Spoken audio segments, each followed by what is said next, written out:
Students, I am वर्षा गुप्ता। आज हम पढ़ने जा रहे हैं मांग के निर्धारक तत्व।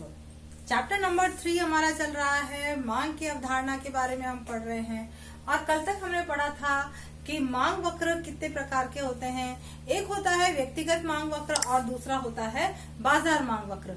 व्यक्तिगत मांग वक्र और बाजार मांग वक्र, उनकी आकृति किस तरह की होती है और वो कैसे बनाए जाते हैं, इसके बारे में हमने कल के वीडियो में डिस्कस किया था।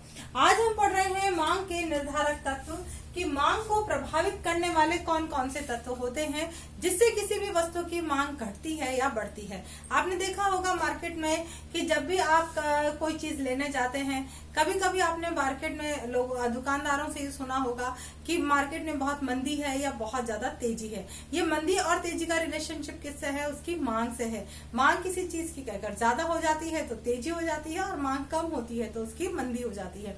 तो मांग में तेजी और मंदी किस तरह से आती है, मांग में किस तरह से उतार चढ़ाव आते हैं, उसके बहुत सारे फैक्टर हैं। केवल एक कीमत फैक्टर ही उसको प्रभावित नहीं करता है। तो आइए देखते हैं मांग के निर्धारक तत्व। पहला है वस्तु की कीमत। किसी भी मांग को उसकी वस्तु की कीमत बहुत ज्यादा प्रभावित करती है। अगर किसी वस्तु की कीमत कम हो जाती है तो उस वस्तु की मांग क्या होगा? बहुत ज्यादा बढ़ जाएगी। बहुत सिंपल सी बात है। और अगर उस वस्तु की कीमतें बढ़ जाती हैं तो उस वस्तु की मांग बहुत ज्यादा घट जाती है। तो कीमत और वस्तु की मांग मात्रा के बीच में विपरीत संबंध पाया जाता है। तो वस्तु की कीमत किसी भी वस्तु की मांग को बहुत ज्यादा प्रभावित करती है। उसके बाद दूसरा फैक्टर आता है उपभोक्ता की आय। यदि उपभोक्ता की आय वस्तु की कीमत में वृद्धि के साथ यदि उपभोक्ता की आय भी परिवर्तित हो जाती है तो वस्तु की कीमत पर ज्यादा प्रभाव नहीं पड़ता। फॉर एग्जाम्पल, यदि उपभोक्ता की आय बढ़ जाती है, वस्तु की कीमत वही की वही है, लेकिन यदि उपभोक्ता की आय में वृद्धि हो जाती है तो उस वस्तु की मांग क्या होगा? बढ़ जाएगी। क्यों बढ़ जाएगी? क्योंकि वह उपभोक्ता जब पहले जिस वस्तु को प्राप्त नहीं कर पा रहा था, आय में वृद्धि होने के बाद अब वो उस वस्तु को आसानी से प्राप्त कर सकता है। तो आय में वृद्धि होने पर उस वस्तु की मांग बढ़ जाएगी जिसकी की मांग पहले उपभोक्ता नहीं कर पा रहा था। या अगर हम इसको अलग शब्दों में समझें तो सीधी सी बात है कि जैसे ही जैसे उपभोक्ता की आय बढ़ती चली जाती है, वस्तु की मांग में वृद्धि होती चली जाती है। क्यों होती चली जाती है? क्योंकि कम आय होने के कारण उपभोक्ता उसे पहले प्राप्त नहीं कर पा रहा था। तो इस तरह से उपभोक्ता की आय भी किसी भी वस्तु की मांग को बहुत ज्यादा प्रभावित करती है। बहुत सिंपल, जैसे जैसे हमारी गवर्नमेंट है नया पे स्केल लागू करती है। 6 पे स्केल जब लागू हुआ तो बहुत सारे लोगों का जो गवर्नमेंट सर्वेंट्स है उनकी सैलरीज में बहुत अच्छा इंक्रीमेंट हुआ। उससे क्या फायदा हुआ कि जो लोग पहले जिनका लिविंग स्टैंडर्ड था थोड़ा लो था, अब उनका लिविंग स्टैंडर्ड हाई हो गया। जैसे ही आपकी सैलरी बढ़ती है आपका लिविंग स्टैंडर्ड थोड़ा सा हाई हो जाता है। क्यों हाई हो जाता है? क्योंकि जो चीजें पहले हमारी पहुंच से बहुत दूर थी, अब हमारे इनकम में वृद्धि होने के बाद हम उनको आसानी से अपने दिनचर्या में शामिल कर सकते हैं। तो उपभोक्ता की आय से वस्तु की कीमत में बहुत बड़ा संबंध होता है। आय के बढ़ने पर वस्तु की मांग बढ़ जाती है और आय के घटने पर वस्तु की मांग भी घट जाती है। Okay, now third point is संबंधित वस्तुओं की कीमतें। संबंधित वस्तुओं का मतलब है कि कोई भी एक वस्तु है या दूसरी वस्तु, ये हो सकता है कि उसके सब्स्टिट्यूट हो, कि इस वस्तु के स्थान पर हम इस वस्तु को प्रयोग में ले सकते हैं। तो ये वस्तुएं क्या कहलाती हैं? ये प्रतिस्थापन वस्तु या स्थानापन्न वस्तुएं कहलाती हैं। एक वस्तु है, इसके स्थान पर आप दूसरी वस्तु को काम में ले सकते हो, तो इसको हटा करके ये जो आपने ली है वो क्या कहलाएगी? स्थानापन्न वस्तु कहलाएगी। एक होती है पूरक वस्तुएं। पूरक वस्तुएं वो होती हैं जो साथ साथ प्रयोग में ली जाती हैं। जैसे पेन है, पेन के साथ अगर हम इंक का प्रयोग कर रहे हैं तो ये दोनों चीजें क्या है? ये पूरक वस्तुएं, क्योंकि पेन है तो इंक है, और इंक के बिना पेन की कोई वैल्यू नहीं है। जो भी वस्तुएं साथ साथ प्रयोग में ली जाती हैं उन्हें हम पूरक वस्तुएं कहते हैं, और जो वस्तुएं एक के स्थान पर दूसरे प्रयोग में ली जाती हैं वो कहलाती हैं स्थानापन्न वस्तुएं। तो संबंधित वस्तुओं की कीमतें, यदि प्रतिस्थापन वस्तु की कीमत में बढ़ोतरी हो रही है तो जो वस्तु हम प्रयोग में ले रहे हैं उस वस्तु की मांग बढ़ जाएगी। जैसे कि मान लीजिए आप दो चीजों का प्रयोग कर रहे हैं, एक तो है आपके चाय और दूसरा है कॉफी। अगर कॉफी की कीमत बढ़ जाती है, कॉफी बहुत ज्यादा महंगी हो जाती है, तो आप चाय की डिमांड बढ़ा दोगे, कॉफी पीना कम कर दोगे, चाय की डिमांड बढ़ जाएगी। तो क्या हो गया कि स्थानापन्न वस्तुएं, प्रतिस्थापन वस्तुओं की अगर कीमत बढ़ती है तो जो प्रयोग में ली जाने वाली वस्तु है उसकी मांग बढ़ जाती है। पूरक संबंध में क्या होता है, पूरक में विपरीत रिलेशनशिप होता है। यदि मान लीजिए कि पूरक वस्तुओं की कीमतें बढ़ती हैं तो जो मूल वस्तु है उसकी मांग कम हो जाती है। फॉर एग्जाम्पल कि यदि इस इंक की इस इंक की अगर कीमत बढ़ जाती है तो इसकी कीमत बढ़ते ही इस पेन की डिमांड क्या होगा, कम हो जाएगी। यानी इन दोनों में विपरीत रिलेशनशिप होता है। पूरक वस्तुओं में विपरीत रिलेशनशिप होता है, विपरीत संबंध होता है। अगर इंक की कीमत बढ़ जाती है तो पेन की मांग घट जाएगी। ओके, इसको आगे हम डायग्राम के थ्रू भी समझेंगे। अभी फोर्थ पॉइंट है उपभोक्ता की पसंद व रुचि। यदि उपभोक्ता किसी विशेष वस्तु के प्रति अपनी बहुत रुचि रखता है या उसे पसंद करता है तो ऊंची कीमत होने पर भी वो उस वस्तु को खरीदेगा।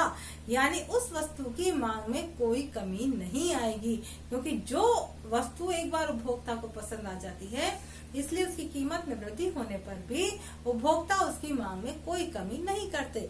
आपने देखा होगा बहुत सारे प्रोड्यूसर्स अपना मार्केट में जब कोई नया माल लेकर के आते हैं तो उसके साथ बहुत सारे गिफ्ट हैम्पर लेकर के आते हैं। एक और बहुत अच्छा एग्जांपल, जैसे जियो ने अपना जब मोबाइल स्टार्ट किया था, ये जो एंड्रॉइड फोन स्टार्ट किया था, तब उसने क्या किया कि जैसे नेट है वो नेट फ्री दे दिया। आप मोबाइल लोगे, मोबाइल के साथ 3 महीने के लिए नेट फ्री मिलेगा आपको। ये क्या था, ये सस्ता देकर के एक बार आपको उसके आदी बनाता है। ये प्रोड्यूसर्स की टेक्नोलॉजी होती है। जब आप उसके हैबिचुअल हो जाते हो, आप उसके आदी हो जाते हो, वो चीज आपको पसंद आने लगती है, तो फिर उसकी रेट कितनी भी बढ़ती चली जाए हम उसको खरीदने से वंचित नहीं रह सकते, हमें उसकी डिमांड बढ़ानी ही पड़ती है। तो इसीलिए उपभोक्ता की पसंद और रुचि अगर किसी वस्तु विशेष के अंदर है तो उसकी कीमत के बढ़ने पर भी उसकी मांग बढ़ेगी। और फिफ्थ पॉइंट है भविष्य की प्रत्याशाएं। अगर भविष्य में आपको ये लगता है कि किसी वस्तु की कीमत में ज्यादा वृद्धि होने वाली, अभी तो ऊंची है कीमतें उसकी, लेकिन भविष्य में और ज्यादा हाई जाएगी। जैसे अभी मान लीजिए गोल्ड की कीमतें बढ़ रही हैं, तो गोल्ड की कीमत बढ़ रही है, लेकिन अगर आपको पता है कि 6 महीने बाद हमें इस गोल्ड की जरूरत पड़ेगी और 6 महीने बाद इसकी कीमत और ज्यादा ऊंची हो जाएगी, तो आज इसकी कीमत ज्यादा होने पर भी आप इसकी क्वांटिटी की डिमांड करेंगे, आप इसकी मांग करेंगे। क्यों करेंगे? क्योंकि आपको पता है कि आज तो कीमत ज्यादा है, लेकिन आज से 6 महीने बाद और भी ये कीमतें ज्यादा होने वाली हैं। तो ये क्या है, भविष्य की प्रति आशाएं हैं कि भविष्य के प्रति अगर हमें आशा लगती है कि कीमतों में परिवर्तन होने वाला है तो हम उसी के अनुसार अपने निर्णय लेते हैं। इसके बाद हमारा आता है मांग का समीकरण। इन सभी निर्धारक तत्वों को शामिल करते हुए हमारा बनता है मांग का समीकरण। मांग का समीकरण है dx is equal to function of px, py, y, t और e। अब आप सोचोगे ये पता नहीं क्या क्या शब्द आ गए, कहाँ से आ गए हैं। बहुत सिंपल है, कोई टेंशन की बात नहीं है। देखिए dx का मतलब क्या है, डिमांड ऑफ x, यानी कि x वस्तु की मांग है ना। px का मतलब क्या है, प्राइस ऑफ x गुड, यानी कि x वस्तु की कीमत। p किसको रिप्रेजेंट कर रहा है, कीमत को, प्राइस को। अब py लिखा है यानी y वस्तु की कीमत को रिप्रेजेंट कर रहा है। y क्या है, यहाँ पर जो कैपिटल Y है वो है उपभोक्ता की आय, की उपभोक्ता के पास कितना पैसा है, उसकी इनकम कितनी है। और t है यहाँ पर उपभोक्ता की पसंद, उसकी रुचि, उसका टेस्ट। और e है भविष्य के प्रति प्रत्याशा। e है एक्सपेक्टेशन से, भविष्य के प्रति आपकी क्या एक्सपेक्टेशन है, आपकी क्या संभावना है। इसके बाद हमारा नेक्स्ट पॉइंट आता है वस्तु की कीमत उसकी मांग मात्रा के मध्य संबंध। जब भी, क्योंकि हमने देखा है कि मांग की अवधारणा के अंदर 2 वस्तु में संबंध होता है, एक वस्तु की कीमत होती है और एक मांग मात्रा होती है। तो दोनों के मध्य संबंध क्या है उसको हम थोड़ा सा डिटेल में समझते हैं। पहली चीज है अन्य बातें समान रहने पर वस्तु की कीमत और उसकी मांग मात्रा के मध्य विपरीत संबंध होता है। बहुत सिंपल है कि जब भी अगर अन्य बातें समान रहने का मतलब क्या है कि ये जो हमारे पास इक्वेशन है, इस इक्वेशन के अंदर केवल ये वाला जो फैक्टर है px वाला, इसको अगर हम छोड़ दें तो ये सारी चीजें क्या होनी चाहिए, स्थिर होनी चाहिए। अन्य बातें समान रहें, अन्य बातें समान रहें। इस पर भी आपका एक क्वेश्चन आ जाता है, 4 नंबर का क्वेश्चन भी आ सकता है, 2 नंबर का क्वेश्चन भी आ सकता है कि मांग के नियम में अन्य बातें समान रहने से क्या मतलब है। आज मांग के नियम में अन्य बातें समान रहने से मतलब है कि पी वाई, वाई, टी और ई ये सब क्या रहे, स्थिर रहे। तो अन्य बातें यदि समान रहती हैं और वस्तु की कीमत और उसकी मांग मात्रा के मध्य में विपरीत संबंध पाया जाता है। सेकेंड पॉइंट इंपॉर्टेंट है, थोड़ा सा इस पे अटेंशन पे करेंगे। वस्तु की मांग मात्रा व संबंधित वस्तुओं की कीमतों के मध्य संबंध, कि जब भी किसी वस्तु की डिमांड की जाती है तो उसका रिलेशन किससे होता है, उससे संबंधित वस्तुओं से। और संबंधित वस्तुएं कितने तरह की होती हैं, 2 तरह की होती हैं। पहली है पूरक वस्तु और दूसरी है प्रतिस्थापन वस्तु या स्थानापन्न वस्तु। पूरक वस्तुएं क्या होती हैं, अभी हमने चर्चा भी करी थी, जो साथ साथ काम में ली जाती है। जैसे हम यहाँ पे उदाहरण ले रहे हैं, चाय की मात्रा और शक्कर की कीमत, ये दोनों के बीच में कैसा रिलेशनशिप है, विपरीत रिलेशनशिप है। सपोज चाय की मात्रा है OX1 और शक्कर की मात्रा है OY1। यदि शक्कर की कीमत घट जाती है, शक्कर सस्ती हो जाती है, तो चाय की डिमांड क्या होगी, बढ़ जाएगी। और इसके विपरीत अगर इसको उल्टा भी आप समझ सकते हो, हम इसको पहले मान लीजिए OY2 शक्कर की कीमत है और OX2 चाय की मात्रा है। लेकिन अगर शक्कर की कीमत बढ़कर OY1 हो जाती है तो चाय की मांग, ये मात्रा, चाय की मात्रा का मतलब इसकी मांग से है ना, यहाँ पर इसको हम मांग भी बोल सकते हैं। ठीक है, तो चाय की मात्रा से है। और इसके बाद है यहाँ पर स्थानापन्न वस्तुएं, OX यहाँ पर चाय की मात्रा को लिया है और इधर हमने कॉफी की कीमत को लिया है। स्थानापन्न वस्तुएं क्या है, एक चाय का स्थानापन्न क्या है, कॉफी है। तो यदि मान लीजिए कि प्रारंभ में OY कॉफी की कीमत पर चाय की मांग की जा रही है OX, है ना, ये है चाय की मांग। अगर कॉफी की कीमत बढ़कर के OY1 हो जाती है तो चाय की मांग भी बढ़कर के OX1 हो जाएगी। जैसे ही कॉफी की कीमत बढ़ी वैसे ही चाय की मांग भी बढ़ जाएगी। समझ में आया कि वस्तु की मांग मात्रा और संबंधित वस्तुओं के बीच रिलेशनशिप होता है। अगर वस्तु पूरक वस्तु है तो उनमें विपरीत रिलेशनशिप होगा, विपरीत संबंध होगा।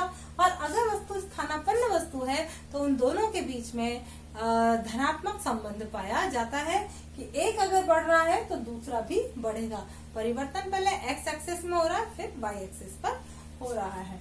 ओके स्टूडेंट्स, इन सभी वीडियोस के नोट्स आप अपनी फेयर नोटबुक में उतार लें। आज के वीडियो में इतना ही। Thank you and have a nice day.